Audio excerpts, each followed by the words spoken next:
My wife posted on Reddit, "My husband is useless and broke, garnering 10K upvotes." I commented, "He also pays your credit card bill, but not anymore." Then I cut her cards. She was scrambling to delete the post when the comments turned against her. Original post. I, 38 male, found out about the post by accident. Total accident. One of my coworkers showed it to me during lunch break, laughing about some entitled spouse rant, trending on a relationship advice subreddit. There, on his phone screen, was my life. My marriage.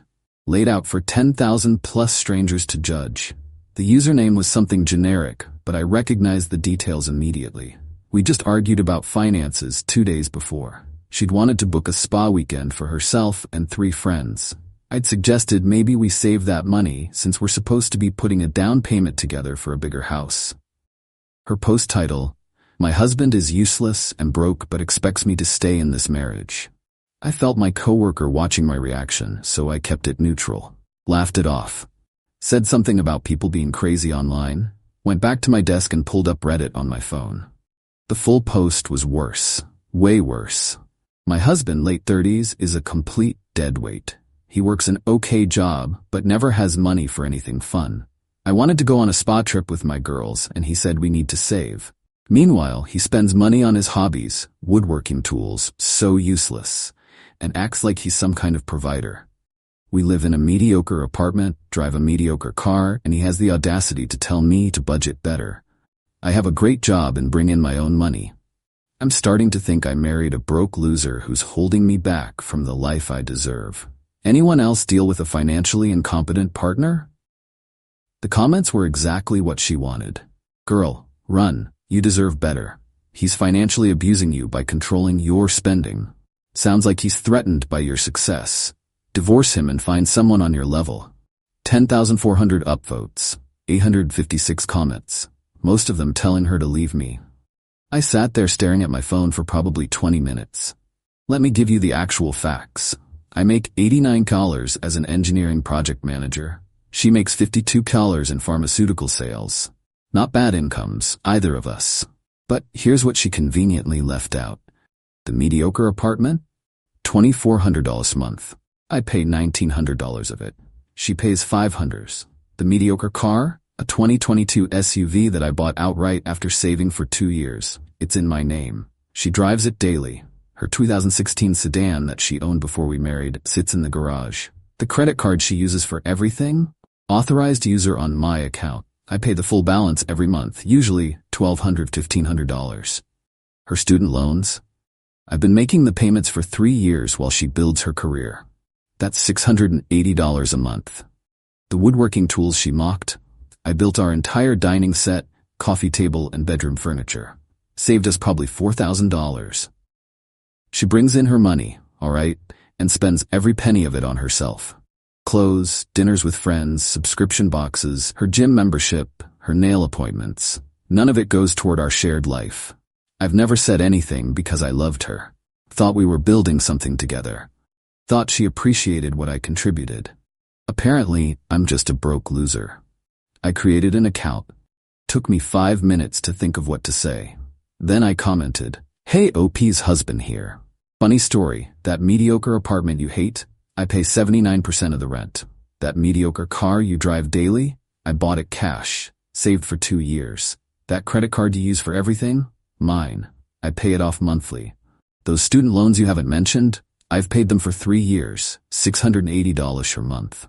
But you're right, I am broke, because I've been funding your lifestyle while you tell the internet I'm useless. Good news though, I also canceled your card about 10 minutes ago. You're welcome to pay your own bills now. Good luck with the spa weekend." I didn't tag her or anything. Just left it there.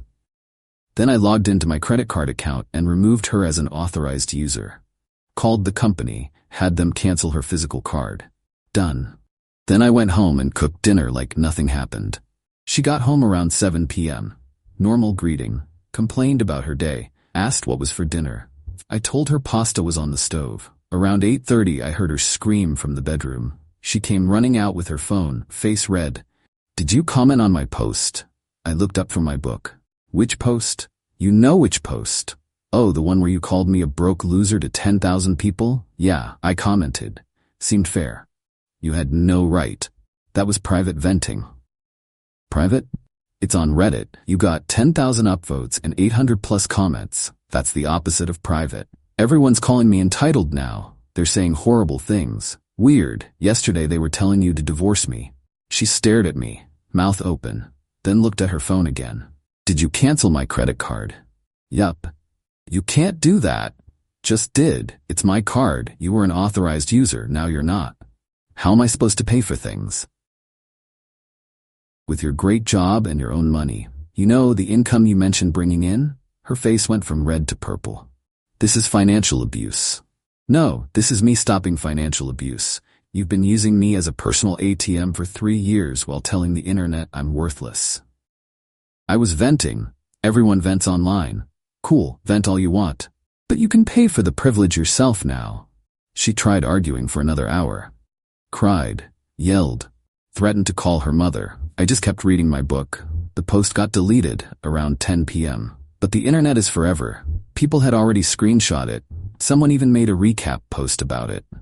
I slept fine that night. She didn't. Update 1, 4 days later, so that blew up bigger than I expected. Thanks for the support, everyone asking for updates. Here's what happened over the last few days. The immediate fallout. The morning after my comment, my wife barely spoke to me, just grabbed her purse and left for work early. I thought maybe she'd cool off, realize she messed up, and we'd have an actual adult conversation. Nah. She went straight to her mother. Her mom called me around 2 p.m. that day. Didn't even say hello. How dare you humiliate my daughter publicly? Hello to you too. She's devastated. Do you know what you've done? I responded to a post where she publicly called me useless and broke, with facts. She was just venting to strangers. You made it personal. She made it personal when she shared intimate details of our marriage and finances with 10,000 people. Those internet points don't matter. Your marriage does. Exactly. Which is why I'm confused about why she aired our business online instead of talking to me. She says you're controlling with money. I've paid 80% of our expenses for 3 years, including her student loans, while she spends her entire salary on herself. That's not controlling, that's being a doormat. Her mom sputtered for a minute. Well, marriage is about supporting each other. Agreed. So when does she start supporting me? She hung up on me. The friend group drama. My wife apparently spent the next 2 days calling everyone we know, telling them I financially abused her by canceling her credit card, painting herself as the victim. Most of our friends are mutual, people we met through shared activities or work connections. She expected them to take her side immediately. It backfired spectacularly. Our friend, I'll call her friend A, texted me on day 3. Hey, your wife just called me crying about you canceling her credit card. I asked why she didn't use her own card, and she couldn't give me a straight answer. Then I remembered she bragged about never using her own money for anything unnecessary. Are you okay? Another couple we're close with reached out. We saw the Reddit post before it got deleted. Someone sent us screenshots. We had no idea you were covering almost all your expenses. Why didn't you tell us? Because I didn't think it mattered. I didn't think my wife was keeping score. Turns out I was the only one not keeping score. The friend group chat that my wife started, ironically, was apparently chaos. Half the people defending her, half the people pointing out that her own Reddit post contradicted her victim story. She got kicked out of the chat by her own friends. The credit card situation. Here's where her entitlement really showed. Day 2 after I canceled the card, she tried to use it at a boutique, declined. She called the store from the parking lot, screaming about fraud. They told her to call her card company. She called me instead. The card isn't working. Because it's canceled. Uncancel it. No, I need to buy things. Use your card. I don't have enough available credit. And there it was. Her own cards were maxed out. She'd been living beyond her means, using my card as overflow and never paying down her balances. Sounds like a budgeting problem. You're being cruel. I'm being exactly as generous as you described me in your post. Useless and broke, remember? She hung up on me. Later that evening, she came home with bags from Target. I didn't ask, but I checked our bank account. She'd transferred $400 from savings to checking and spent it immediately. The savings account was joint. I'd put in $15,000 over the past year for our house down payment. She'd put in $1,200. I transferred my $15,000 out that night, put it in a new account at a different bank. Sole ownership. The ultimatum. Day 4, she finally tried a different approach. Came home with takeout, that she paid for, surprisingly. Sat down all calm and reasonable. I think we need to talk. Okay, I'm willing to apologize for the post. It was inappropriate. Okay, and I think we should go to couples counseling. Sure. She blinked. Really? Yeah, I think counseling would be great. We can talk about financial contributions, mutual respect, and why you thought it was okay to publicly humiliate me. Her face tightened. I knew you'd throw that in my face. I'm not throwing anything. I'm agreeing to counseling. Fine, but you need to reactivate my card. No. What? Why not? Because you're an adult with a job. You have your own money and your own credit cards. Use them. My cards are full. Then pay them down. With what money? The money you earn, the same money you've been spending exclusively on yourself for 3 years. How am I supposed to pay rent and bills and everything else? And there it was. She'd finally admitted she expected me to keep funding everything. You pay your share, I pay mine like roommates. Roommates? We're married. Married people support each other. You've been clear that you don't want to support me. So we'll split things fairly. This is divorce-level stuff. If you want a divorce, file for one. She didn't respond to that, just grabbed her food and went to the bedroom. I'm sleeping on the couch now, not because she asked me to, because I want to. The Reddit aftermath. That recap post about her original thread, it got even bigger. 25,000 plus upvotes. People were dissecting her entitlement, praising my response, and generally roasting her attitude. She knows. She's been doom-scrolling, watching strangers validate exactly what I've been feeling for years. Someone even made a TikTok about it. When you call your husband broke, but he's actually bankrolling your entire life, type of thing. It's got like 500K views. She's humiliated, and instead of reflecting on why, she's doubling down on being the victim. Her mother called again, told me I'm ruining her daughter's reputation. I told her that her daughter ruined her own reputation. Still waiting on that counseling appointment. Somehow, I don't think she's actually going to schedule it. Update 2. 2 weeks later. The last 2 weeks have been a masterclass in entitlement. Honestly, didn't think it could get worse. I was wrong. The bill situation. First major issue came when rent was due. I paid my portion, $1,900, into the landlord's portal, and waited. Day 3 after the due date, the landlord called me. Hey, you guys are $500 short on rent. Everything okay? I paid my portion. Right, but the full amount isn't there. My wife needs to pay her portion. Silence. Then, is everything all right with you two? We're working some things out. She'll pay it soon. She's got until tomorrow or I'm charging a late fee. I didn't tell her. Wanted to see if she'd handle it herself. She didn't. Day 4, the landlord called her directly. I heard her on the phone. Yes, I know. I'm sorry. There's been a banking issue. I'll fix it today. She came storming into the living room after. Thanks a lot. Now we're getting charged a $75 late fee. You mean you're getting charged a late fee? This is ridiculous. You always paid rent on time. Because I always paid rent. Now you pay your share. I pay mine. I don't have $575 right now. Should have paid on time then. She actually stomped her foot, like a toddler. You're enjoying this. I'm really not. I'm just done being your personal banker. She paid it. After calling her mother and borrowing the money, which means her mom gave it to her. Because that's what always happens. The car drama. Remember the SUV she drives? The one I bought in cash? Still in my name. I've been thinking about that. Week 2, she came home complaining about a dashboard warning light. The car needs an oil change and some maintenance. Okay. Aren't you going to schedule it? It's your car. You schedule it. But you always handle car stuff. I always handled everything. Things are different now. She glared at me. Fine. How much will it cost? Probably $150 for oil change and basic maintenance. Maybe more if something's actually wrong. That's expensive. Welcome to car ownership. She didn't schedule it. The warning light is still on. Been 2 weeks now. But here's where it gets interesting. I pulled the insurance policy. The SUV costs $180 a month to insure. I've been paying it. Guess what I did? I removed her as a driver on my policy. Called my insurance company and said she'd be getting her own coverage for her own vehicle. They asked which vehicle. I said she'd be insuring the 2016 sedan in the garage. Then I changed the locks on the SUV. She discovered this yesterday morning. Came out to leave for work and her key didn't work. I was having coffee in the kitchen. She came running back in. The car is broken. The key doesn't work. Car's fine. I changed the locks. Why would you do that? It's my car. My name on the title. I bought it. I insured it. And I'm done letting you use it. Her face went completely white.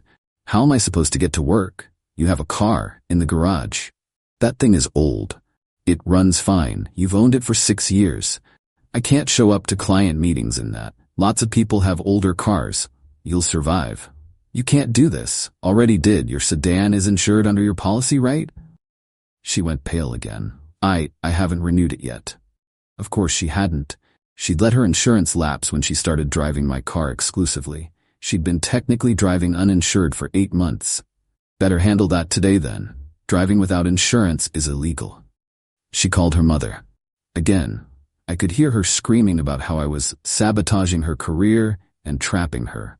Her mother called me 20 minutes later. The conversation was short. Give her the car back right now. No, she needs reliable transportation. She has reliable transportation. The sedan works fine. You bought that SUV for her. I bought that SUV with money I saved for 2 years. It's in my name, my insurance, and I'm done subsidizing her lifestyle. This is abuse. This is me being exactly as useless as she described. Have a great day. I hung up on her that time. The reality check. My wife ended up taking an Uber to work. $35. Then she had to Uber home. Another $35. She spent $70 on transportation instead of just driving her perfectly functional sedan. Why? Pride. That evening, I spelled it out for her. You have a car. Insure it and drive it. Or keep spending $70 a day on Ubers. Your choice. I'm not driving that embarrassing car. Then you're choosing Ubers. Everyone will know we're having problems. Everyone already knows we're having problems. You posted about it on Reddit, remember? She didn't have a comeback for that. The counseling appointment that wasn't. She finally scheduled a counseling appointment. Texted me the details. Thursday at 6 p.m. with Dr. Name. I looked up the therapist. Checked her website. Specialization, helping women recover from financial abuse in relationships. Oh hell no, I'm not going to that therapist. Why not?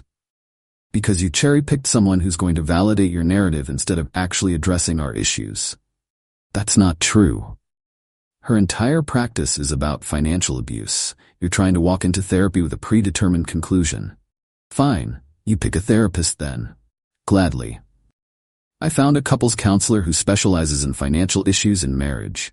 Neutral reviews, no gender-specific bias in their approach, scheduled for next week. Sent her the details.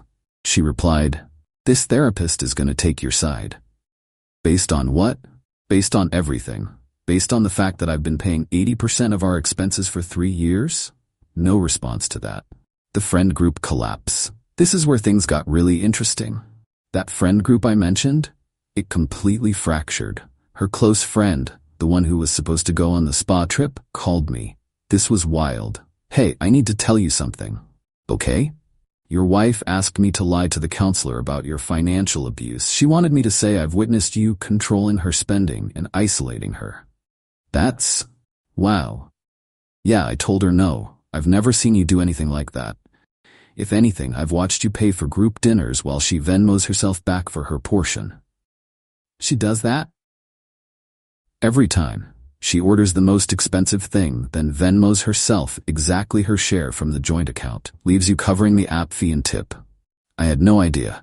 Anyway, I'm done. I can't be friends with someone who wants me to lie about abuse. That's disgusting. She wasn't the only one who distanced herself. My wife lost 3 close friends in 1 week. All for the same reason. She asked them to back up her financial abuse claims, and they refused. The housing situation. Here's the thing that's been weighing on me. We rent. The lease is in both our names. I can't just kick her out, and I don't want to leave because I like the apartment. But I also can't keep living like this. I told her we have 3 options. 1. Go to counseling together, actually work on this, and figure out a fair financial split going forward. 2. One of us moves out and we separate. 3. We stay here as roommates and split everything 50-50 until the lease is up. She chose option 3. For now, fine by me. I drafted a roommate agreement, listed every expense, split it exactly down the middle. Rent, $1,200 each. Utilities, estimated $100 each. Internet, $50 each. Groceries, individual responsibility. I kept the SUV. She gets the sedan. We each handle our own car insurance, gas, and maintenance. Her portion comes to $350 a month minimum, plus her own food, car expenses, credit card bills, and all her personal spending. She makes $4,300 first month after taxes. This is going to be tight for her. Really tight. She signed it. Had to. Because the alternative was admitting she couldn't afford to live here without me subsidizing her. The current state. It's been 3 days under the new arrangement. She paid her portion of rent, barely. She got insurance for the sedan, $210 per month, higher than she expected because of the lapsed coverage. She's been buying ramen and eating at her mom's house to save on food, and she's absolutely miserable. Yesterday, she tried one more time. This isn't how marriage is supposed to work. You're right, in a real marriage, partners support each other. You made it clear you weren't interested in supporting me. So here we are. I didn't mean it like that. You literally called me useless and broke to 10,000 people. I was frustrated. And I'm done being your ATM. You want a partnership? Act like a partner. You want a divorce? File for one. You want to keep living here as roommates? Then pay your half. She went to her mom's house, again. Been gone for 2 days now. Honestly, the apartment is peaceful without her here. I'm meeting with a divorce attorney next week. Just a consultation, seeing what my options are, because I'm starting to realize something. I don't miss her. I miss the person I thought she was. The counseling appointment is still scheduled. We'll see if she shows up. Update 3. 1 month later, final update, because this chapter is essentially closed now. Here's how everything resolved. The counseling session that changed everything. She showed up to counseling. Late, but she showed up. I thought maybe we'd actually make progress. The counselor started with basic questions. How long married? What brings us here? What are the main issues? I let her go first. Figured she'd rehearsed it. She did not disappoint. Launched into a 10-minute speech about how I'm financially controlling, how I cut her off without warning, how I humiliated her publicly, and how she can't trust me anymore. The counselor took notes, nodded, then turned to me. Your perspective? I pulled out my phone. Showed the counselor screenshots of the original Reddit post, my response, and bank statements from the past year showing payment breakdowns. I paid 80% of our living expenses for 3 years, including her student loans. She spent her entire salary on herself. When she publicly called me useless and broke, I stopped subsidizing her lifestyle. That's the situation. The counselor read everything, took about 5 minutes, then looked at my wife. Is this accurate? My wife squirmed. It's more complicated than that. How so? He makes more money, of course he should pay more. Did you discuss this arrangement beforehand? We didn't need to, that's how it worked. So you unilaterally decided he would cover most expenses while you spent your income entirely on yourself? That's not, we're married. It's supposed to be shared. The counselor looked at the bank statements again. According to this, he shared. You didn't. My wife's face went red. You're taking his side. I'm looking at facts. You're describing financial abuse while the evidence shows you were the primary financial beneficiary in this relationship. She stood up. This is ridiculous. You're biased. I'm objective, which is why I can see that you're upset about losing access to his money, not about the state of your marriage. My wife grabbed her purse and walked out, just left. The counselor looked at me. I'm sorry, but I think you know what you need to do. Yeah, I do. The divorce filing. I filed 3 days later. No point dragging it out. My state is no fault, so the reasons didn't matter legally. But I documented everything anyway. The Reddit post, the bank statements, the credit card history, the evidence of her maxed out personal cards while using mine as overflow. My lawyer looked at everything and said, this is going to be straightforward. You kept finances somewhat separate. You have documentation of who paid what. You don't have kids. She's employed. You'll split any shared assets and go your separate ways. What about alimony? She might try, but given that you make more, but also paid significantly more into the household, it'll likely be denied or minimal, especially with her income and employment history. Good. She got served at work, called me immediately. You actually filed? Yup. Without even trying to fix things? I tried for 3 years. You called me useless and broke on the internet. We're done. I can't afford to live alone. You're employed. Figure it out. You're really going to do this to me? I'm not doing anything to you. I'm ending a marriage where I'm disrespected and financially exploited. You'll be fine. She hung up. Her mother called an hour later. That conversation was surprisingly short. You're destroying my daughter's life. Your daughter destroyed her own life when she decided to publicly humiliate her husband while living off his money. She can't afford her lifestyle without you. Exactly my point. I hung up. The divorce took about 6 weeks to finalize. Here's how it shook out. She keeps her car, the 2016 sedan. I keep mine, the SUV. She keeps her personal belongings. I keep mine. We split the joint savings.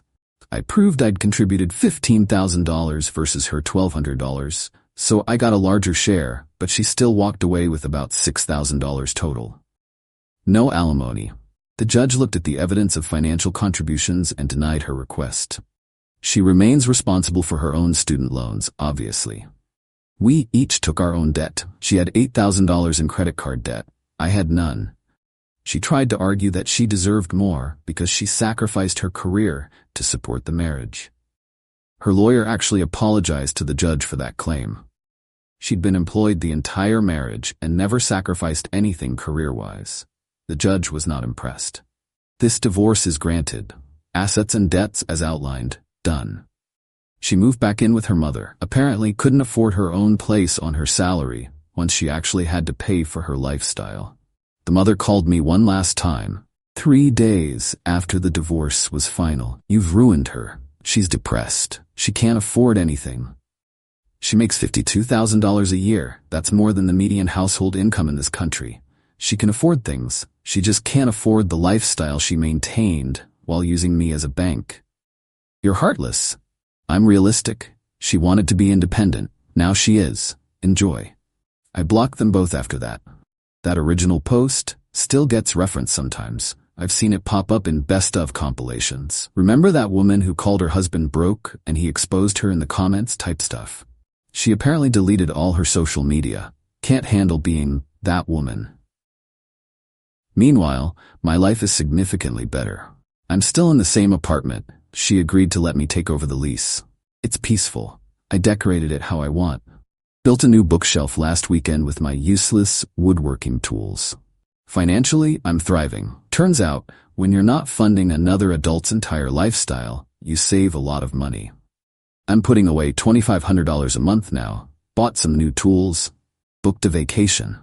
My friends, the real ones who stuck around, have been great. We've had a few conversations about how none of them realized how bad it was, how she was good at playing the victim, how I was good at hiding the reality. Someone asked if I regret calling her out publicly. Honestly? No. Could I have handled it privately? Sure. But she chose to make it public first. She chose to humiliate me to thousands of strangers. I just responded with facts. The fact that those facts made her look bad? That's on her. Looking back, I ignored so many red flags. The way she never offered to pay for things. The way she expected me to cover everything while she spent freely. The way she'd say, we need to save money, but really meant, you need to save money so I can keep spending. I thought I was being generous. Turns out I was being a doormat. The marriage ended the moment she posted that Reddit thread. She just didn't know it yet. I'm not bitter. Not really. More relieved. I spent 3 years trying to make someone happy who was never going to be happy. Because the problem wasn't me or our finances. The problem was her entitlement. She wanted the benefits of marriage without the responsibilities. She wanted a partner who would fund her life without her contributing equally. She wanted respect without giving any in return. And when I stopped providing all that, she had nothing left to offer. Someone DM'd me asking if I'd take her back if she apologized. The answer is no, not because I'm vindictive, but because she never actually apologized. Even in counseling, even during the divorce, even in those last phone calls, she never once said, "I'm sorry for what I posted," or "I'm sorry for taking advantage of you," or "I'm sorry for not appreciating you." She was only sorry she got caught, sorry she lost access to my money, sorry she had to face consequences. That's not remorse, that's regret, and only because things didn't work out in her favor. So no, I'm done, moved on, living my life. And to anyone reading this who sees themselves in my situation, document everything, know your worth, and don't set yourself on fire to keep someone else warm. Especially if they're going to call you broke while standing by the fire. That's it. That's the end of this saga. Thanks for following along, Reddit. Time to go build some furniture and live my best broke, useless life. Peace. More great content is coming. Subscribe and turn on the notification bell so you don't miss out.